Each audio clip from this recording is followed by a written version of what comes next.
Hello my friends and welcome back to the rabbit hole. Today's video is going to be a little bit of a quicker video. I really want to make sure I prioritize doing the 21 days of beauty videos, as I know a lot of you seem to enjoy those, but I have been purchasing kind of a lot of drugstore products and using them a lot lately, so I thought it could be really helpful to come on here and give you some speed reviews of these products. I hope it's quick, actually. I kind of have a lot of thoughts on these, even though this is not a huge haul today, it's actually pretty small, but yeah, I kind of have some thoughts. Sometimes I manage to forget extremely important details in my videos and I have to sit back down and say, oh yeah, that's an important part of this. So this whole video is pretty much products that are more the natural look. I'm not really sure I still look like that because I did in fact get a little tiny bit carried away. You know me. This is a very toned down look if you've seen some of the looks I do. But yeah, I mean, this is what's trending, is much more natural makeup, and I feel like higher end brands did it first, you know, Glossier, Milk, etc. But we're really seeing a lot of these products at the drugstore, and I wanted to review some of them for you. And one more important detail, if you enjoy the makeup reviews, could you do me a favor and hit the like button on this video? I'm asking this because I've actually been considering or questioning, should I keep doing these, because this seems to be not as popular as some of my other videos, and it's just so hard to know what your subscribers want. So you let me know what you enjoy seeing on this channel, and I will do it. I do want to start off this video with what I think I've had the most questions about, and that is these new products from Wet n Wild. So this is the Wet n Wild Impossible Primer. I'm starting this video with this because I know I am going to reference this right here when we come to the 21 days of beauty. The reason is because this is a darn masterpiece for $6.99. How did Wet n Wild do it? It is a silicone-free, slightly grippy primer that smooths out your pores. It's amazing. This looks exactly like a silicone primer, exactly like Benefit's Professional, to be extremely specific. You can see that it's got a little bit of, what's the word for this? It's almost a little cloudy. Richness, perhaps? Thickness to it. It almost seems heavy, but then as you spread it out, it's the exact opposite of heavy. It feels very light on. Again, no silicone. Again, don't know how they did it because it feels exactly like a silicone primer, but it is absolutely stunning, and then it just kind of feels like it disappears. I wish we had touch-o-vision. I'm not that sure I wish we had smell-o-vision. I'm always on the fence with that one. Do you really want to know how everyone's house smells? But oh, I wish you could feel this texture. It's so amazing. I rescind my statement on it being grippy. I have a dry skin type, so sometimes I'm a little overzealous with that word. It's more of a blurring primer, but it seems to grip my foundation. So the reason I'm so excited about this particular primer, I had bought the Morphe Soft Filter. I'll put in the bloopers why I'm laughing so hard. I had bought the Morphe Soft Filter foundation, and it was just a wonderful shade match, which I've heard from a lot of people, but it was finding these dry patches on my skin, and I was getting pretty frustrated with that. I put it back up in the box. I was thinking we're going to return this to Ulta, get my $20 back, even though, again, perfect pale olive match, amazing. But then I tried it with this primer, and it fixed my issues. It's almost like this helps with those issues. If you have that issue of your foundations find dry patches, a $7 silicone-free primer from Wet n Wild? I am completely blown away. I am absolutely thoroughly blown away. This is probably my highest recommendation from this video, but again, keep in mind that I do love primers, so finding a good one for $7 is mind-blowing. And then this, oh my gosh, I've heard so many good things about this. The Bare Focus Tinted Hydrator, also from Wet n Wild. $5.99. I think this is even less expensive than the primer, with hyaluronic acid and squalane. If you're a skincare enthusiast, oh wow, like everything else in the world. Oh, but I heard so many good things, and I have to tell you, I am a big fan of this as well, but it's a foundation. Smart of Wet n Wild to call it a tinted hydrator, but put some coverage in this, because I've said it before and I will absolutely say it again.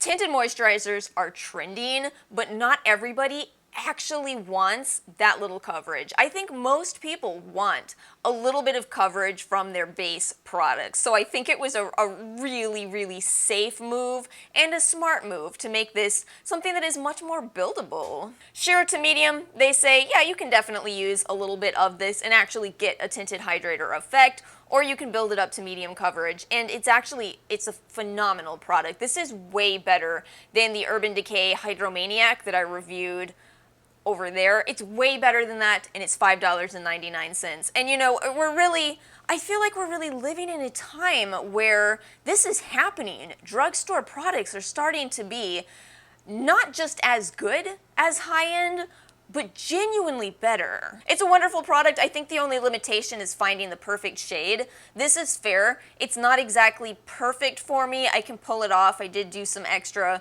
contouring, some extra bronzing with it. I can pull it off, but it's not a perfect match, and it's a pretty limited shade range, so it's quite possible that a lot of people won't find their shade. Whoa, while I'm talking about this, I've seen some videos lately talking about what other brands do you think are going to go out of business since everything happened with Becca. And I saw someone say Stila. I'm pretty sure it was the Fancy Face who said Stila. So I went on the Stila website, and Stila has come out with this new cream foundation in a compact, and I was looking at the shades. They have genuinely not come out with any cool tones. Everything is either warm or neutral, and you get 8 options. And how is that? What are you doing, Stila? You just don't want to have people with cool undertones buy your products? I mean, what are you thinking with that? It was so bizarre. Yeah, I kind of do suspect that Stila is making some bad choices after that last horrific, beautiful bottle of foundation, but terrible product. Whipped, what was the name of that? Souffle.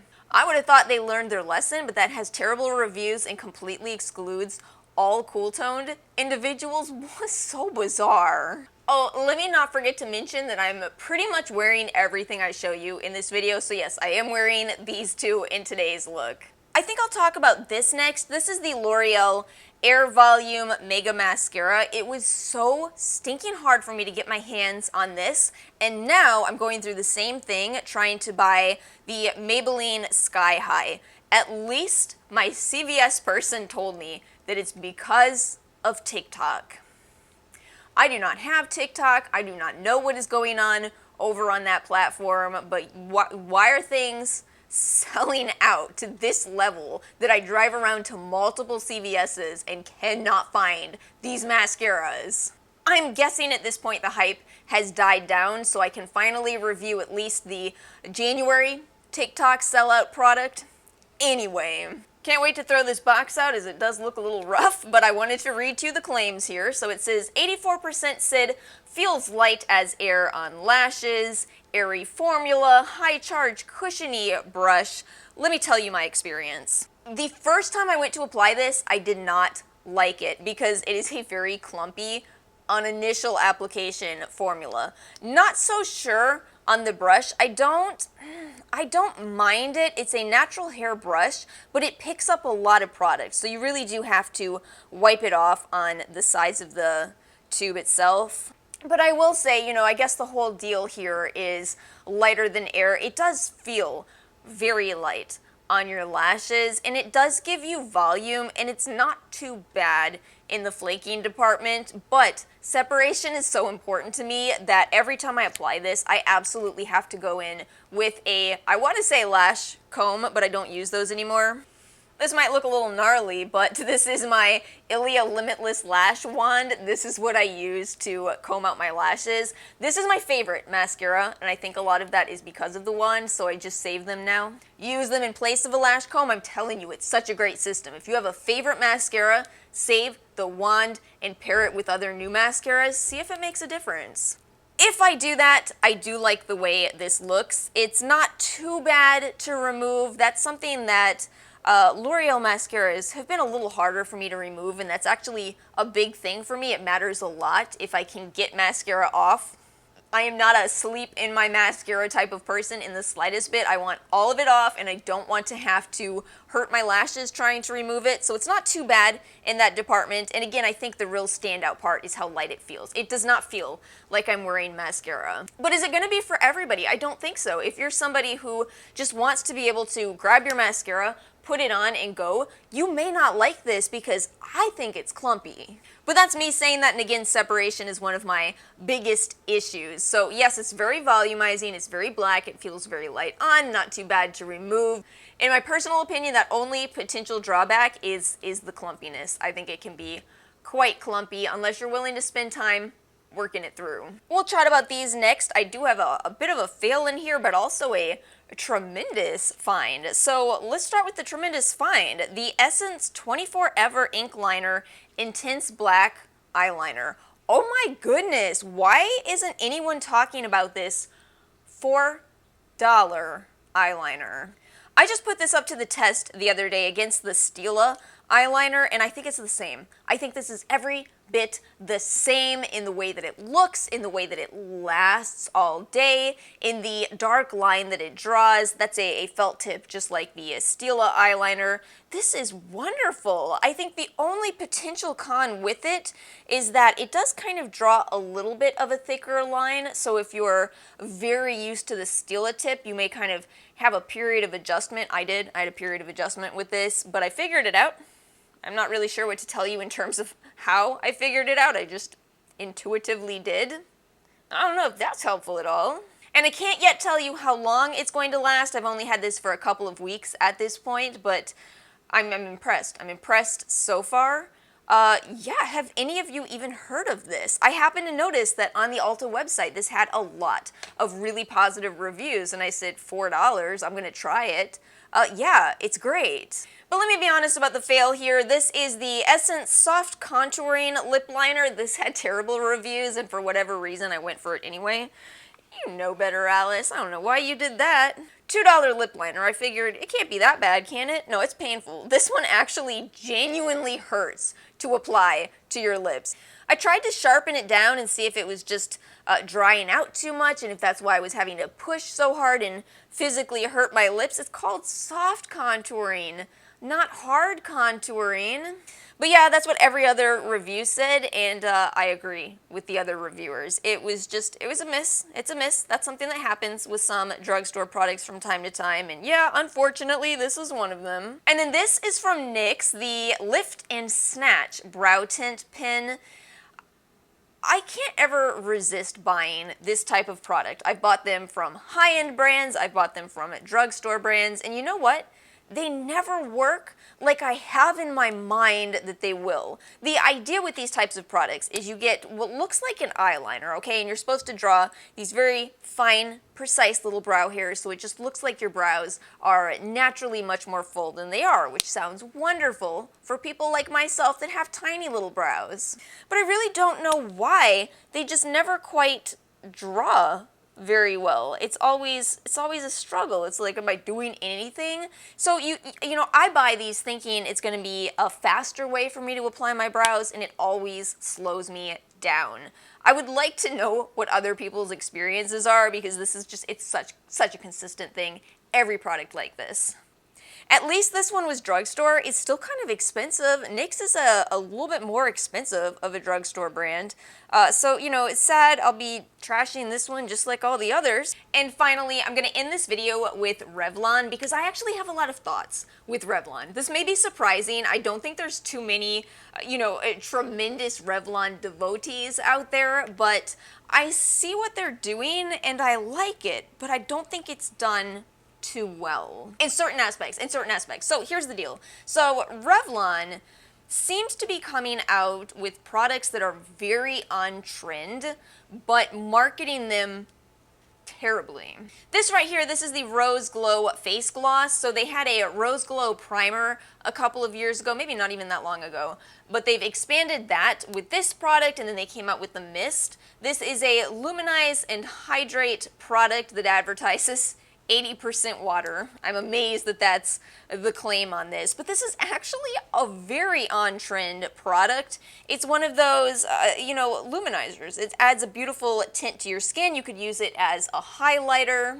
That is one of those products that just gives you that beautiful glow to your skin, and as I've said, I'll never stop buying rose products and then complaining about the scent. But I don't mind the scent of this. It's finally happened.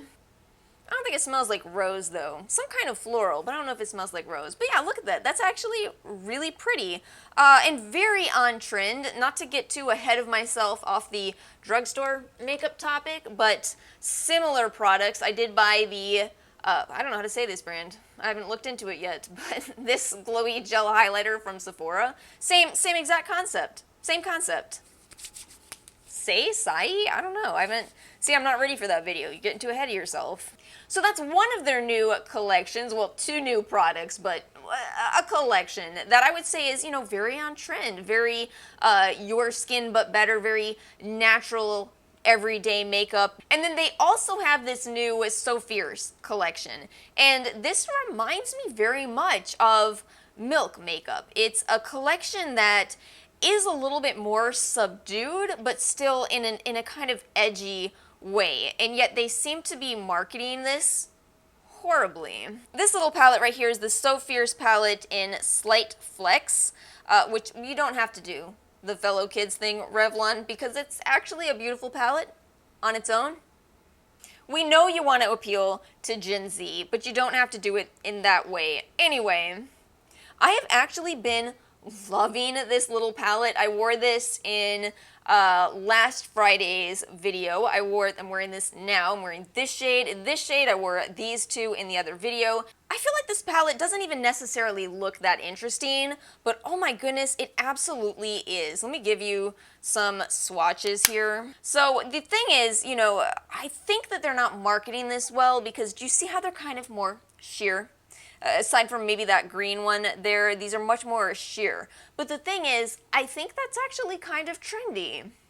I've been suspecting this for a while, ever since I bought the Minted eyeshadow palette and the shimmers weren't that super rich, high pigment of times past. I think we're moving into more of this type of look being what's trendy. But I looked at the reviews for this, and they're not very good. There's a lot of people saying these aren't pigmented. That's pigmented, it's just a much more sheer color. It would be a beautiful one color look on your eyelids if you wanted to do that, or you could build it up like I did today. And this is a little older at this point, but I do want to include it in this video. This is the Skinlights Prismatic highlighter, which is very similar to that eyeshadow. It's got that same kind of curvature to it. I don't know how else to describe this, but this is really nice too. So let me tell you my problems here and why I don't think Revlon is doing all that well, in my opinion at least. So, the thing is, that's nice. These are, especially these two, I think they're very trendy, but they're also kind of expensive. When I opened this video, I was talking about Wet n Wild products that were $6 and $7. These are $15 and $12. And that's all good and fine if you've explained what it is that people are buying and if they really understand why your $15 products are different, why they're on trend. But I don't feel like Revlon's doing a good job there. If somebody wants the really intense pigmented look and they buy this over the e.l.f. bite-size eyeshadows, they're going to be disappointed and they're going to think, why did I spend $8 more on this when e.l.f. has more pigment? e.l.f. has more pigment, but this is actually an innovative formula. You just have to figure out how to convey that to people. Richly textured eyeshadow delivers creamy color with crystal shine. I don't think that's a good enough description. You should have a picture on this. Show a one eyeshadow look. Show the look that I did with the green and the very interesting color here. I just feel like they're kind of missing the mark, and it kind of saddens me because these are actually really nice products as long as people know what they're signing up for. Maybe this is all in my mind because, again, I just mentioned earlier in this video the whole Becca going out of business and what brands are going to be next. If Revlon doesn't figure out how to market their products better, it doesn't matter how good their products are. It doesn't matter what they charge for them. It doesn't.